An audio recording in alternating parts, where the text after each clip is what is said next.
Welcome back to the 132nd episode of the Athletes Podcast featuring Rob Fraser, the founder and CEO of Outway Socks, formerly known as Endure Apparel. The man is also a 5-time Canadian national cyclist, athlete to entrepreneur. You're going to see a trend over the next couple episodes. We got some incredible individuals sharing their knowledge, wisdom with you folks who are listening, tuning into the Athletes Podcast. We sincerely appreciate it. That like and comment means so much to us.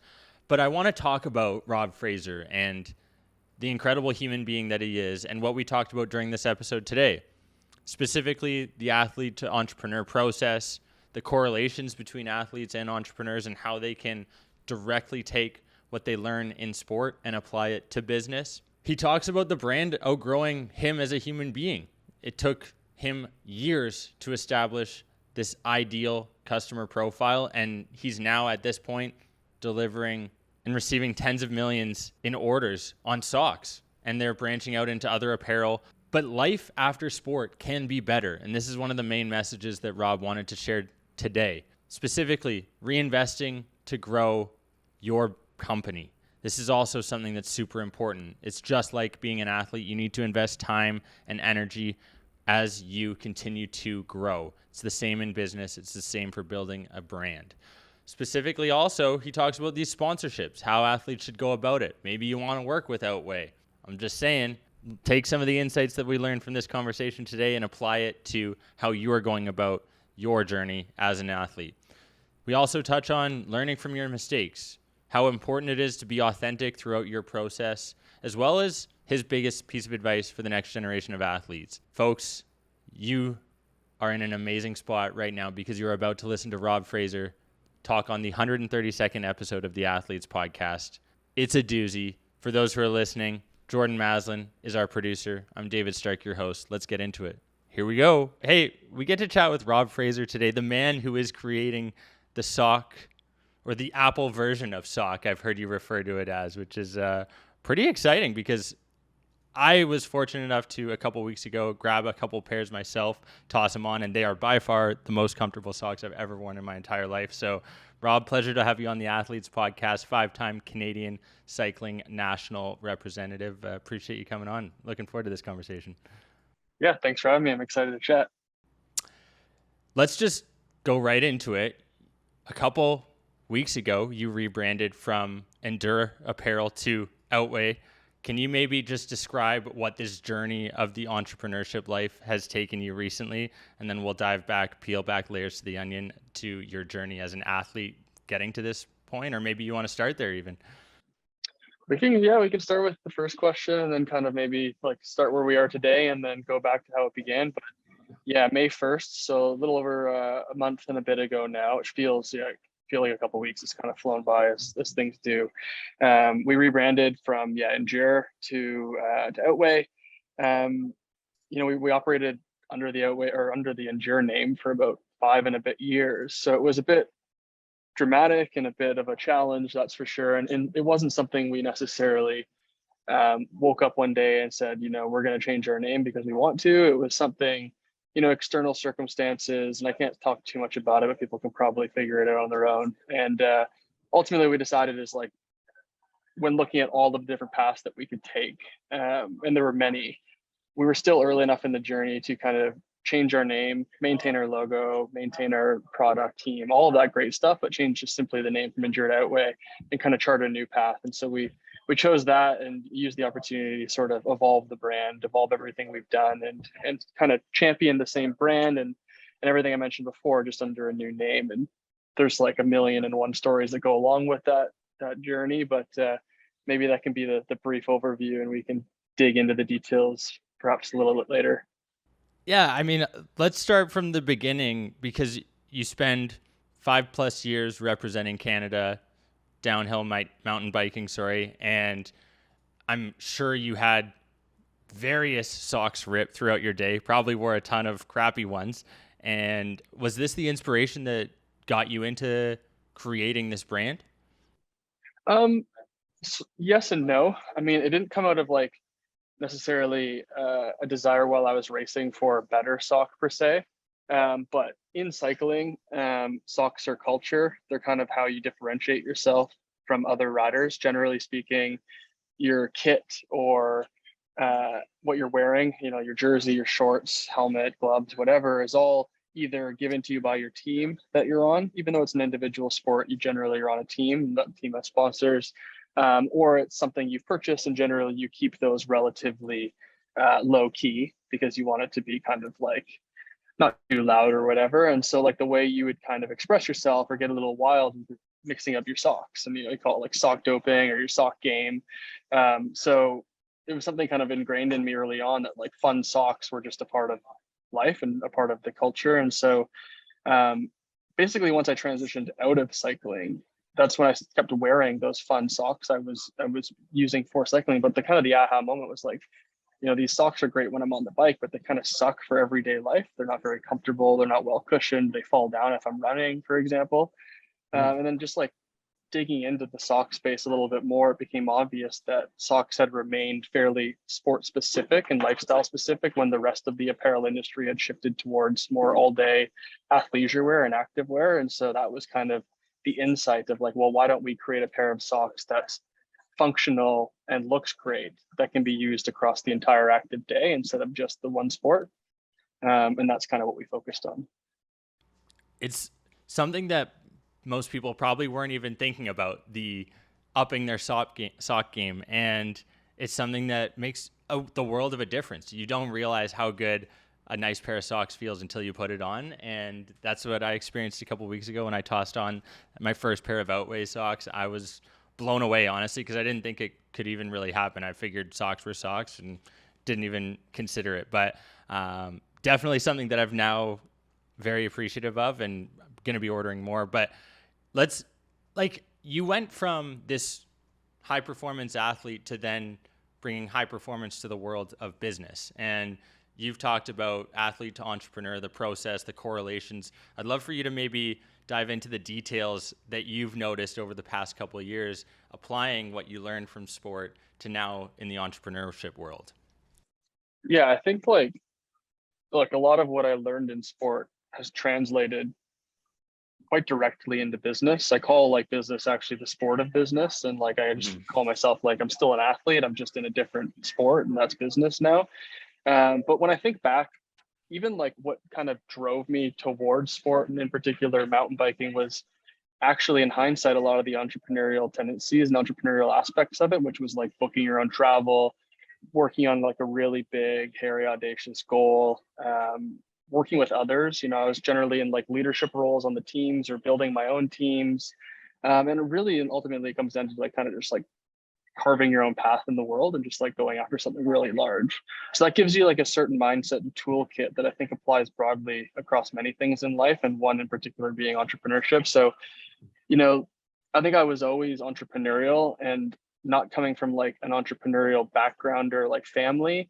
I think I just found sport as a way to manifest those tendencies. But like, I think I was always kind of born and going to be like in business. Now that I'm in it, I'm like, oh, this is actually like what I like. It's kind of all the great parts I liked about sport, and less the stuff I maybe didn't like about sport. Like there's in business, there's competition, there's the training your mind and your body to perform at work, there's like working on a team, there's going after huge goals. So some of the other things that like kind of directly transferred to this, like if you think about all the aspects of a business, you generally have like marketing, you have product, you've got sales, operations, and some other stuff. But like if you think about sport operations, it's like all the logistics and booking your travel and your accommodations and making the whole process go smoothly. The marketing is your self-branding. It's developing your partnerships. It's acquiring sponsors. The product is like quite literally like you are the product. Like you're crafting your skills, and that's your race. That's everything you're doing. Your product is your results and everything you're doing to compete.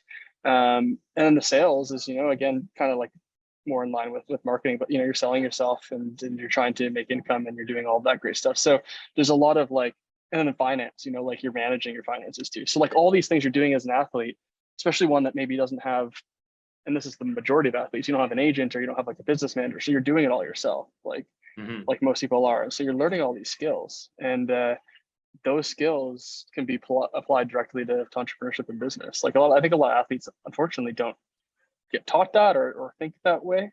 And so they're kind of like put into the world post sport and they're like, what do I do? Because like they think that their skill set is very directly tied to the sport that they were in, when that's just not necessarily the case.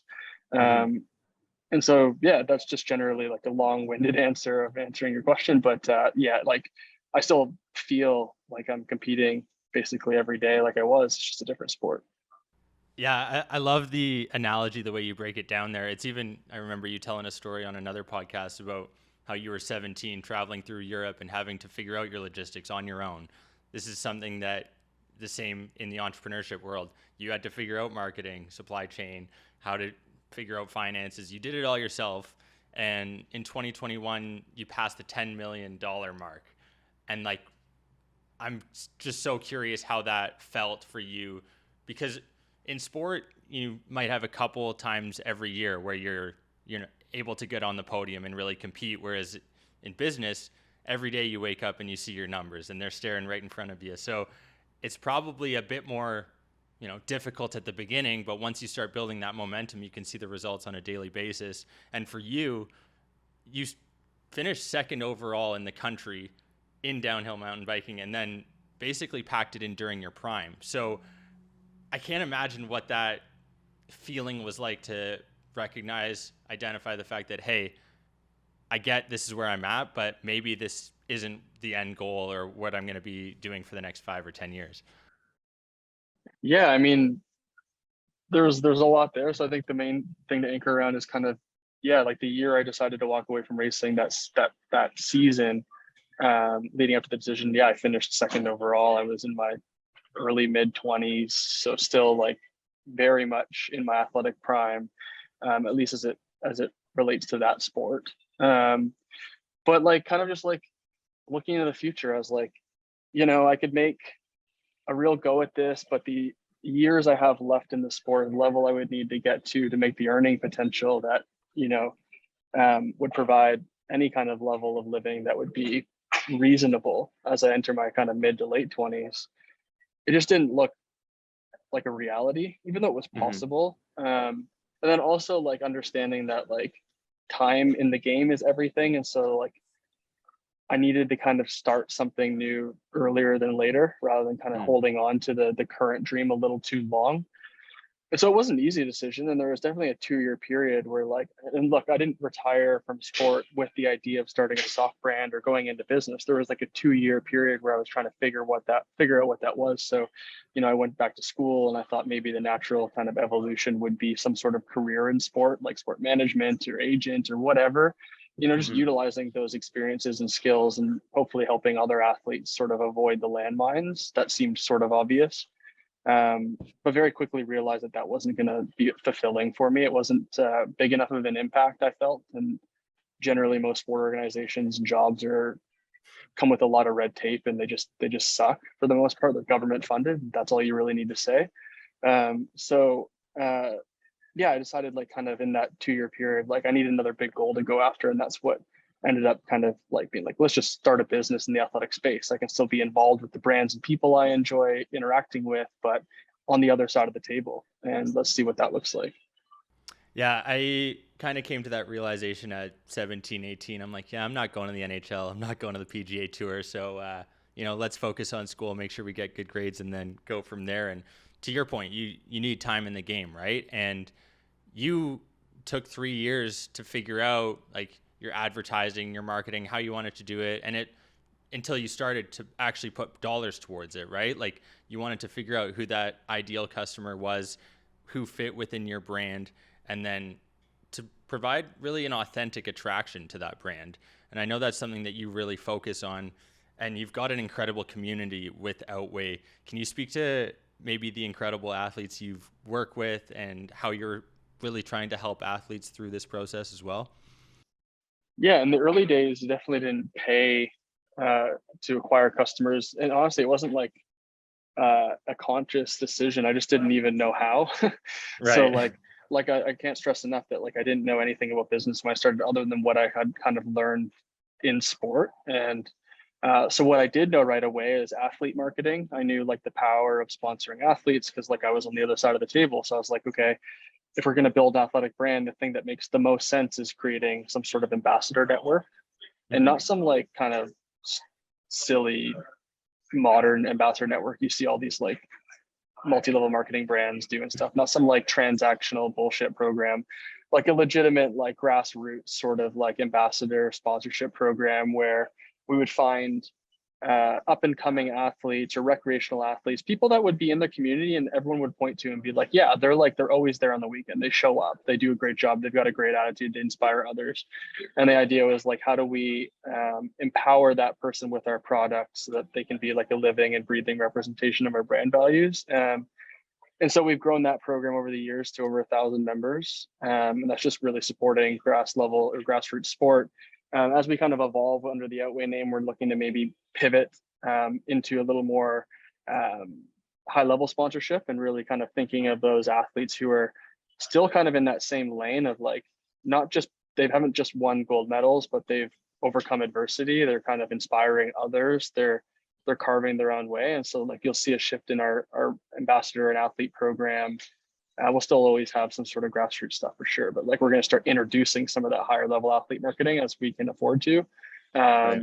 And it'll be an exciting evolution. But in addition to kind of like supporting athletes and supporting their journey and doing all that, we also worked with events to support events where athletes can get active, and that looked like marathons and bike like fondos and Red Bull events. And so we really attacked kind of both sides of the market, like empowering the athletes and empowering the athletic events.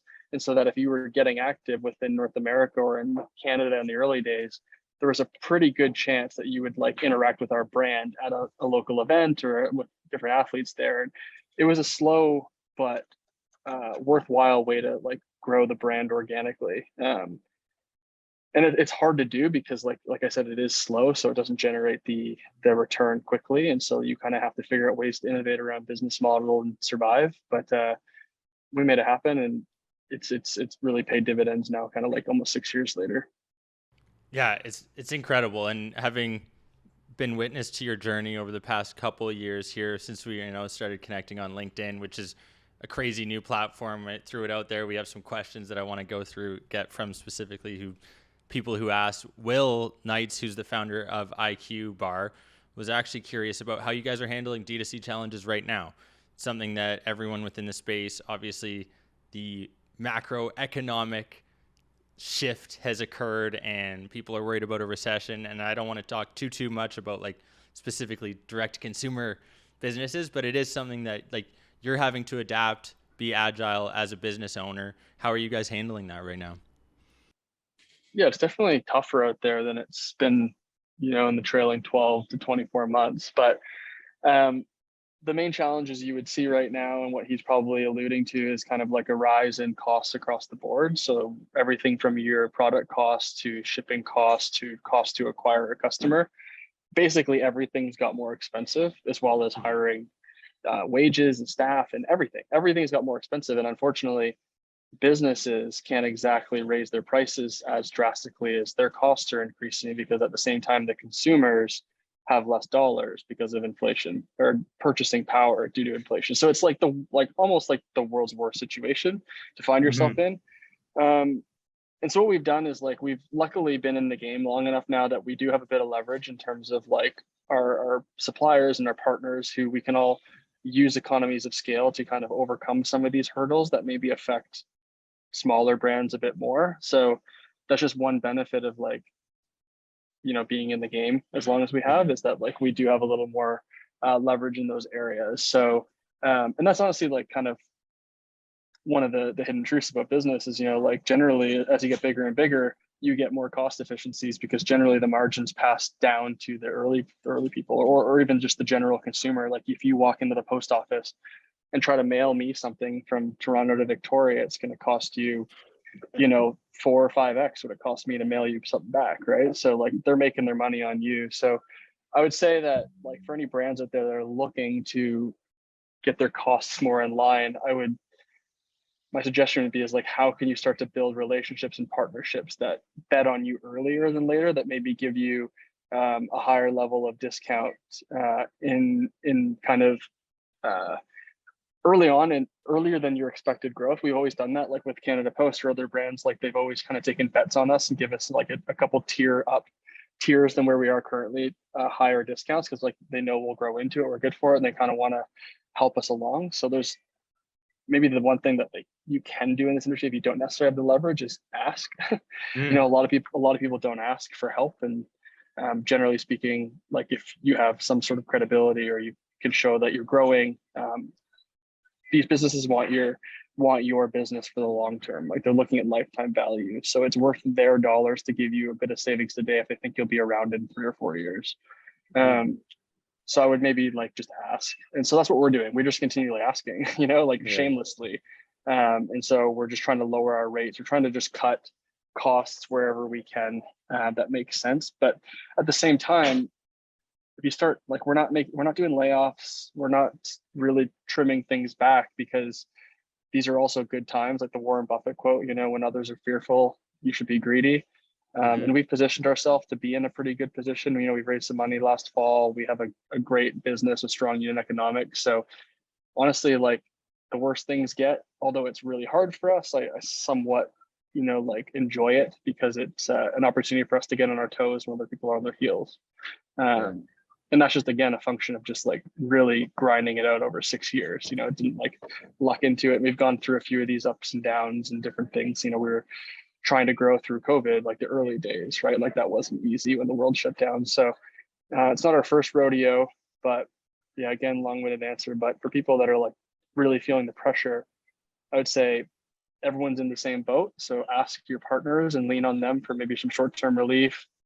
See if you have the ability to increase your pricing without causing too much issue. And then just do whatever you can to get lean, because this will end and the businesses that stay alive will come out stronger. It's so true. And it actually leads perfectly into a follow-up question from Evan Sittler Bates, who is the founder of Expert VR. And he was curious about how you look at multi-organizational partnerships and how do you go about building those collaborative relationships. And I know you've mentioned about authentic and being authentic in who you are. Any other specific pieces of advice that you'd provide? Yeah, I think generally like the number one thing to consider when approaching any kind of partnership is that you both have equal value to provide each other. And it doesn't always need to be in the way of like we're the same size brand or whatever, but like too often are we approached for partnerships where like we obviously are going to be doing them a much bigger favor, or there's going to be a much bigger upside for them than us. And so we immediately go like, well, like there's not much in it for us. And that's the reality of partnerships. It's mutually beneficial. If we think about sport, like a brand and an athlete, like honestly, when I was an athlete and a younger athlete, my idea of sponsorship was like, I'm doing well, brand should just give me something, right? Like that's kind of like the mindset, because you don't really understand the dynamic. But the reality is like brands are going to sponsor you because they expect some sort of return too, whether it's marketability or whether it's associating themselves with you. Like they're making a calculation that if I pay X athlete $1,000, that I'll make $3,000 on marketing the product on their likeness, for example, right? So I think what a lot of maybe athletes or other brands or partnerships miss is that it's two-sided always. You know, you're not owed anything. It's got to be mutually beneficial. And I think the best partnerships thrive when both people feel like they've won. Like the best partnerships are like a win-win, not a win-loss, or like it's not one person trying to win over the other in these situations. Like it should be something that, you know, rises the tide and everyone wins. So that would be the first thing I would think of before like approaching someone to partner with them, is like, what value can I add them? And will they care about that value? Right? Because maybe in your mind, you have an inflated sense of what value you can provide as well. And so being a realist with yourself. So for example, like when we were really young, like in our second year of business, I approached Red Bull for a sponsorship. Okay. And so obviously they owe us nothing, right? Like a partnership with Red Bull is like the gold standard, platinum standard, whatever, the highest level of brand association you can get. But I asked myself, I was like, what is the value we can provide them that like they would be stoked on? And what made sense to me was like, well, they run all of these events. They run like the Red Bull 400, they run different running events and all these cool stuff they do. was like, they need to like at these events, they give everyone like a swag bag, like the if we can provide a pair of socks in each one of the swag bags, and we do that for free to Red Bull, we can have brand association with them just in marketing ourselves as a partner with Red Bull. And then B, we can get our socks on thousands of people that are like doing the activity. And then we can put something maybe on the back of the packaging that says like, hey, these socks are provided by Endure and Now Outway or whatever, and then some sort of discount code. And that was a lot of value to them because they're like, well, we're running this event. We have to build a swag bag. If this brand's going to give it us for free, like this is a great partnership. It's like a win-win, right? Even though we were a smaller brand, that was a good win for them rather than me being like, going right to the end being like, we want to partner with Red Bull and put our socks on all of your athletes. It's like, who's winning there? You know what I mean? Like, like they don't need us for that. They can just go make their own. But as our brand evolves over the years, then maybe there's some leverage where it's like, hey, Red Bull, like we're known in the market as being like the brand for socks. Like there's a natural collaboration here for all your athletes and like putting it on there, for example. Like, so that was kind of just one example of how I understood early on, like, what is the true value that we can provide Red Bull that makes sense? Because ultimately we want to associate ourselves with them. And, that partnership started back in 2017 and it's still going strong 2022. We like did their whole Wings for Life campaign this year. We're doing some stuff for the Red Bull Outliers, Red Bull Joyride, a bunch of stuff. So that's cool. And it was just a relationship made over LinkedIn. It's incredible. And it's something that a founder dreams of, to be able to get that platinum level partnership. For you to be able to do it in your second year is incredible. How do you handle the brand outgrowing you as the individual? Because that's something that is probably a difficult thing to come to terms with, maybe not. But I know it's something that you've brought up in previous conversations, and I think you have a really good perspective on it. And I think for those listening, they'd benefit from hearing that. I think in the early days, the brand needs to be about the founder because, like, especially if it's your first business, like your best bet is solving a problem you're uniquely dealing with. And so the best way to attack that problem and market it is to use yourself as kind of the market of one. And then the reality is a lot of people are like, well, that's super niche. It's like, well, no, we're not that unique. Like as unique we think we are, we're not. There's 8 billion people or whatever in the world, so the likelihood of there being millions of people that are quite literally very similar or having a similar issue to you is very high. So you're better off solving your own problem and marketing it in that way. How would you speak to yourself if you were trying to like sell to yourself, et cetera? Because if it's your first business with no data, like how are you going to make the right decisions, right? The easiest way is to ask yourself the questions. And so like you're the best test dummy. However, like as the brand grows, you start to get customers, and those customers are going to start to tell you what they think of the brand or what they want. And you want to be taking that advice in and putting it through your filter of where you think the brand should go as well. You don't just let other people drive the bus, but like you want to take that into consideration. But then you start to develop a team, and then the audience gets bigger, and then the brand needs to outgrow you because now there's a much larger mission. It's much larger than that total available market or total addressable market of 1 million people, and now it's 100 million people, and maybe it's 1 billion people. So the messaging has to change. It has to become a little more broad. There can be sub brands and niches and markets within that, and so getting out of your own way at that point is beneficial because like at some point you have to recognize you don't know it all, and your job shifts from knowing it all to not knowing it all pretty quickly. And not knowing it all means that like you should really only be focusing at like that like $5 to $10 million in revenue plus. You should be focusing on the vision, mission, and values of the corporation, investing in product, brand, and people, and then just developing yourself and your brand as kind of a voice of authority. And that's what the leader should be doing, and letting that trickle down through the organization where you have the people in place that do the work. They know better than you do, and you hire these people because they are better than you, and you should get out of their way.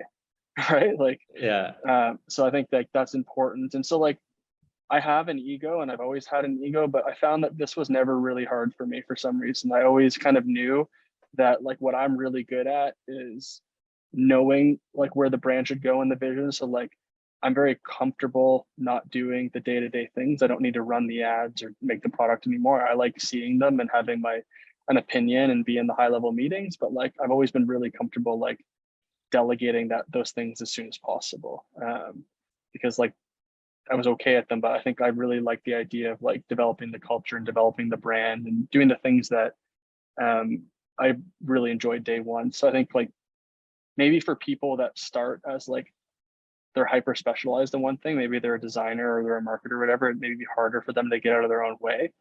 But I felt like I was always kind of like born and really enjoyed like the CEO sort of role.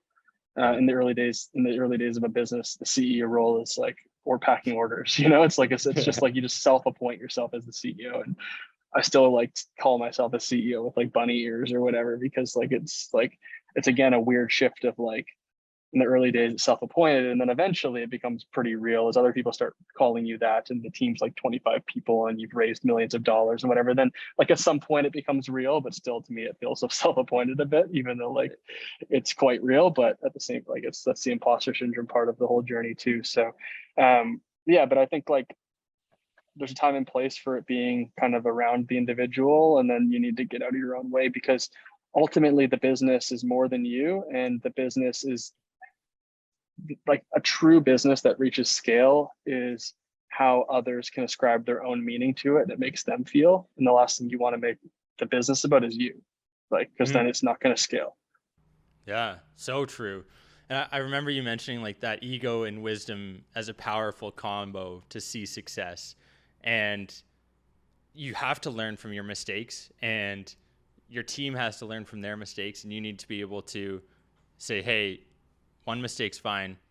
Let's just not let it happen again, because that's when issues start arising, right? And you want to make sure that you, and your job as a CEO is to make sure that when you delegate that, you can trust them fully and make sure that they're doing their job to the best of their abilities. And it's super interesting. You bring up imposter syndrome, and I'd love for you to maybe share if you've got specific tactics to manage imposter syndrome. Obviously, it's present for some more than others, but I know that you've also said that life after sport is being better. And I'm sure that that imposter syndrome ties into pre and post being an athlete. So I'd love for you to maybe peel back that part of the onion to share kind of how you've managed that interesting situation. Yeah, I think all my life I've kind of just felt like I've never really arrived or been like deserved the kind of, I don't know, successes I was having. Like even in sport, um, I was like racing downhill mountain bikes, but I lived in Pickering, Ontario, where there wasn't like a mountain in sight. And so like it always kind of felt, you know, I'd go to all the races and I was like one of the only Ontario, I was like the only Ontario kid there for a long time with all these BC kids. And like I just always felt like I was just like the Ontario kid, like how could he possibly be competitive, you know, with all these. So I always felt like, rather like, I'm sure it wasn't intended, but I always felt like on the outside. And the BC kids, like I call them the BC kids, even though like I live in BC now for like 8 years. The BC kids, like they spoke the same language, you know, it's English, but like they have different ways. They were like wild animals to me the first time I met them. I was like, these guys are crazy. I didn't really get it. They were weird, like Squamish, and they're from all over those weird places too. So they're just like forest kids, you know, and so like I always felt like this kind of transplant. So I always felt like an imposter, like I just like kind of like at some point they're gonna figure out I don't belong. You know what I mean? And it just never came, and I could still beat them. So that like kept me there. But and then in the business, same thing. Like I don't have an MBA, I didn't get a university degree. I don't know. It's like, but at the same time, the nice thing about sport and business, like at least in entrepreneurship, is that it's permissionless. There is no right way. Like the right way is the way you're going to do it, because if you think of all of the greatest athletes or all of the greatest entrepreneurs, is they created a new way. Like they created something innovative, they did it differently. And so if they did have an MBA, or if they did have a traditional background where they kind of followed the way it's always been done, they never would have innovated. So I just try to remind myself, is like all the greatest people that ever made change like were beginners at one point. And also I've learned that as I've met people that you and I would look to and be like, they just have it all figured out. They don't at all. Like everyone I've met is still figuring it out. They're just at a different level. Because the truth is every time you level up, you're a beginner again. Doesn't matter. Yeah. You're just higher up the staircase. You know what I mean? Like there's no end either. There's no winning. You know what I mean? You can't win business. Like you can't truly win sport. You can win your competitions, but eventually you retire and there's new people. There's no, like eventually you just have to enjoy the process and the journey up the stairs. But like every time you reach that next level, there's someone a little higher up than you and you're looking at them. So you're always going to feel like you've never arrived. And so like what I've learned and try to remind myself is that like this is just part of the journey. Like I'm never gonna feel like I've arrived or know it all. And doing things like this or talking at schools or whatever are good like opportunities to reflect and like listen to myself basically and be like, oh, like I kind of know some shit, like I do know what I'm talking about. But on the other hand, I'm also like, why am I here? Like who actually wants to listen to me? Like, do I know this stuff? So that's kind of like imposter syndrome. It's like on one hand, you're super confident and because you've walked the walk and like I there's no faking that. Like we've been in business for 6 years and done multi millions in revenue and we have a team and a product and a brand known globally. Like there's no faking that.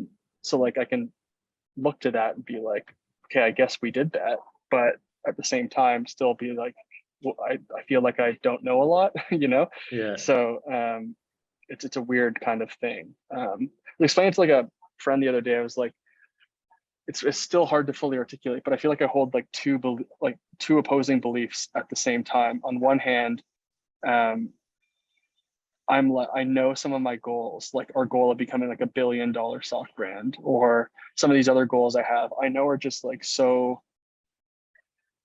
like outrageous. They're almost like unbelievable. They're just like totally nuts. And I know that. But on the other hand, I'm so confident we can do it. Yeah. So like maybe that's kind of like the flip flop but the kind of the complex thing there is I don't know how we're going to do it. Like all we can do is try. So like that's always been the thing. It's like I knew I would become a professional cyclist, and my parents were like, Rob, like what do you think you're doing? How are you going to do it? I was like, I don't know. Like I'm just going to figure it out. Like, and that drove them nuts. And when I started the business, we were like, is this really going to work? I was like, I don't know. I'm just going to figure it out.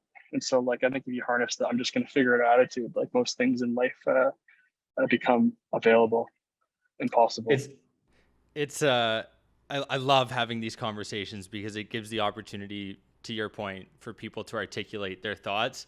And I've been having similar conversations with Jordan here over the past couple of weeks. I'm like, I don't know how we're going to become one of the biggest podcasts in the world, but it's going to happen because we get to have these kind of conversations with incredible human beings who are doing outrageous things that no one would have believed were happening 5 or 6 years ago. And now they are happening. And to your point, it's enjoying the process along the way, which is super tough to do at times because it can get really frustrating. But it's funny you bring up the BC boys because I am one of those, originally from White Rock, South Surrey, British Columbia. Coming out here to Ontario, I've felt that imposter syndrome.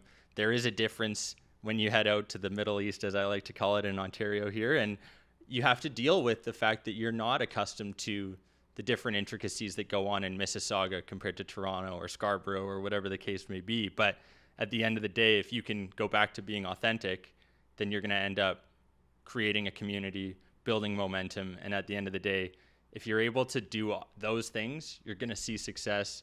And despite how small it might be, it's building that momentum that over time is going to pay dividends.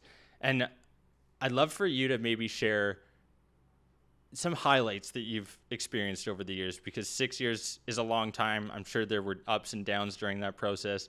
One of those highlights being featured on Dragon's Den during the 13th season of that show airing. What was that like, presenting in front of the Dragons? I know it's like a 45-minute process that people see like 7 minutes of the highlights, but maybe take us through some of those most memorable moments. Yeah, I think like even before that, so there's been a few, and this is maybe a worthwhile exercise I should do more often. It's like thinking of the highlights, and I'll explain why in a minute. But I think like the initial one was like getting the first pair of socks I designed and like got it at my door, and it was just like so excited. It's the first time I had like made a product. Like I designed it, I had it manufactured overseas, and then it arrived. I was like, this is like the only pair like this that exists in the world, which was like a pretty special feeling.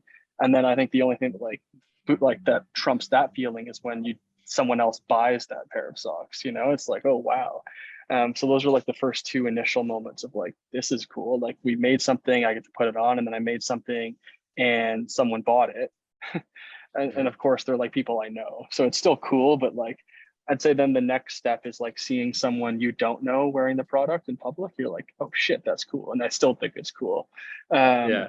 So those are like the early wins. And those are the things that you should like really celebrate, because those are really difficult hurdles to overcome, is to like manufacture the product. Like that's a very complex process. And then to actually manufacture it, market it, and sell it is very cool, and generally has to your close network. Even so, it's still fun. Like first order was from a neighbor, my second order was from my mom. You know what I mean? Like it's nothing crazy. But then like that moment where like you get an order and you're like, I don't know that person. That's like really cool.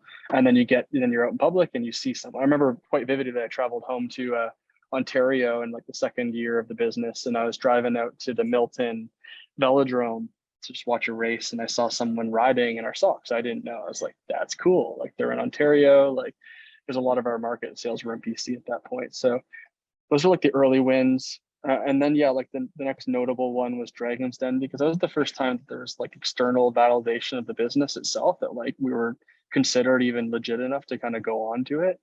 Was cool. And the mechanics of Dragon's Den is that they have online applications, but what really gets you on the show is they have the producers do a road show, and they'll go to all the major cities around Canada, and you can go kind of do a 5-minute elevator pitch, and they're judging you on that, whether or not you'd be a good fit for the show.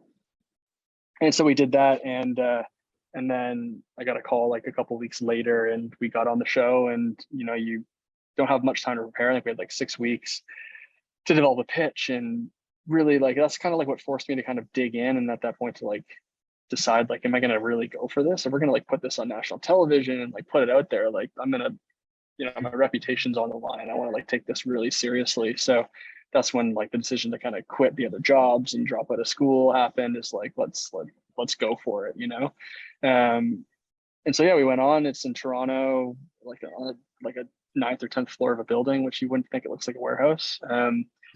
And it was really interesting. Like you don't get to dry run, you don't get to meet them before. You're basically, the first time you do the pitch, you're on camera. And so my co-founder at the time froze, couldn't get a word out. So I had to like take over the whole pitch and did the whole thing myself. And you're right, it's like 45 minutes of just getting peppered with questions. And then the Dragon's Den producer's job is to edit it in the most appealing way for reality TV. So it was a great experience, learned a lot. So we got 2 offers that I didn't take because they weren't very great. And then the episode itself was kind of all around the idea that we went in for publicity and with a really high valuation, kind of like that's how they spun it, which is like good TV, but bad business. So it's cool though. It was like a really good validator, and it was fun to do. It was challenging. I like to say that was like, because it was a national television show, that was like my first national team equivalent of like, making the first team in sport. So that was like the first time there was like national validation outside of like our own world. And so that was cool. And then beyond that, there's like the passing the first $1 million in revenue, which is always cool. There's making your first hire, getting your first office. Those are all really cool. And then beyond that, like smaller things like just growing the team and just like kind of stepping back and realizing that there's like a lot of people here, that we've created a lot of jobs. We've created a lot of kind of economic opportunity around the world too, at the factories we work with. I know like a couple of years ago, we created like 52 more jobs in the factory because like we needed more capacity, and that's always cool. And these are factories that like are all fair wage, and they're good jobs for these people. So like that always feels good. And then just like a lot of other wins, like passing the $10 million mark, raising money, building the network, and just like kind of getting to do things like this have all been really cool. But to like allude back to what I was saying earlier, is like I feel like unfortunately being an entrepreneur or like any high performer is like, when you're doing well on all these wins, it's kind of like the expectation. That's like, so it's kind of like meh, and then when things aren't going well, it just is like, it's a low feeling. So you're constantly like toggling between meh and low. And so like over a long enough period of time, it actually kind of like gets really tough, because like there's not a lot, especially being a founder, like this is gonna sound like, oh, poor me, but like you don't have like a boss, you don't have anyone giving you the reviews, you don't have anyone giving you the like attaboy or whatever. So it gets like lonely and tough sometimes because like you're constantly meeting with everyone else and they're meeting with their teams and then you're kind of like alone and I'll like run an all hands meeting here and then kind of just go to one person and just be like, did that go all right? Because like no one tells me, I'm like, I have no idea. Like I have no idea. No one's giving me feedback and I have to ask for it. And that's like part of the job, but like it's a long way of saying that like it's sometimes hard to like lift up my head and just be like, yeah, that was good, did well. And it's because the expectations you do well, right? So that makes it tough. Same with athletes, right? It's like you're expected to win, and when you don't win, it's shitty. And if you do win, it's okay, you did your job. See you in 6 weeks when the next competition starts, right? And it brings up a good point. Mental health. I know you're in Victoria now. You get to see some beautiful mountains, incredible geography. Anything specifically that you do in your like downtime to maybe balance out from those lows or meh moments? Yeah, working on it. Like the past 6 months leading up to the rebrand were like some of the most pressure and like just physical and mental pain I've ever felt.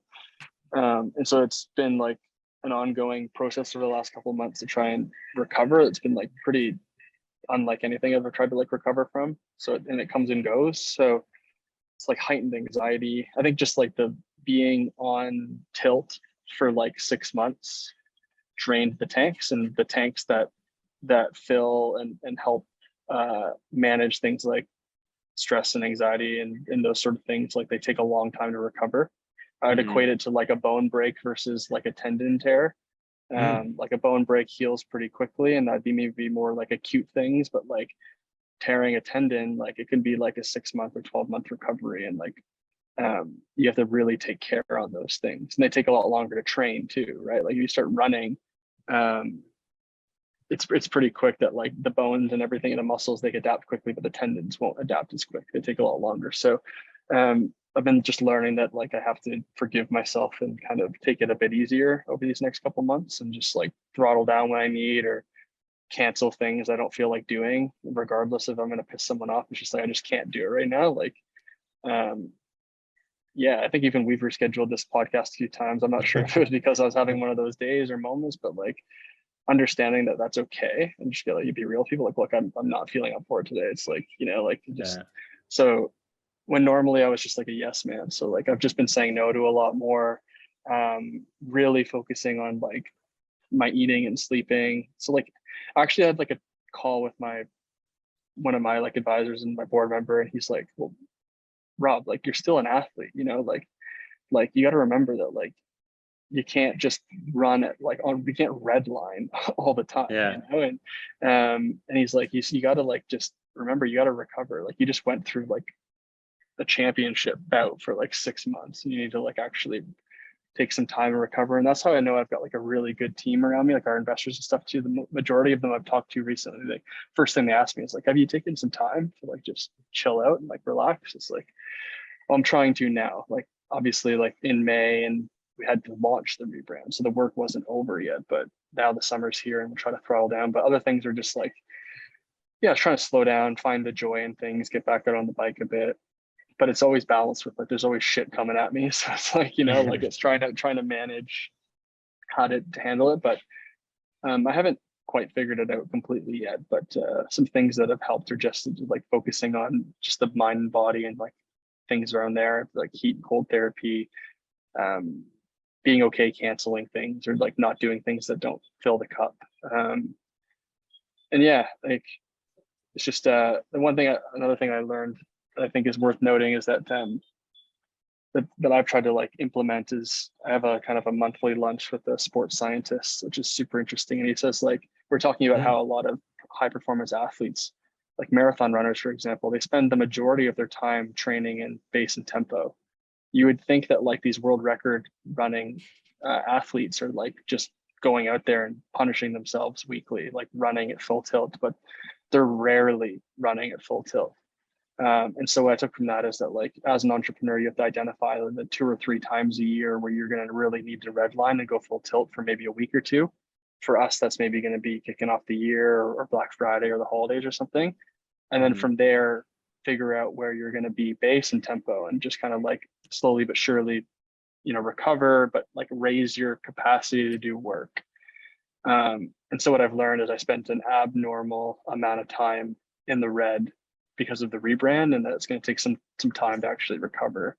And then moving forward, I just need to do a better job on like planning that, which was super interesting insight. And I think like I'm still working on it, but I think it was, again, like I can't stress enough how like a lot of my most important like insights for business come from the sport world, right? Yeah. Like it's just, there's just so much unique thing. And that's where a lot of the money and innovation and science is too. It's in the sport, the mental performance and all that stuff. So if we can apply it to entrepreneurship, then perfect.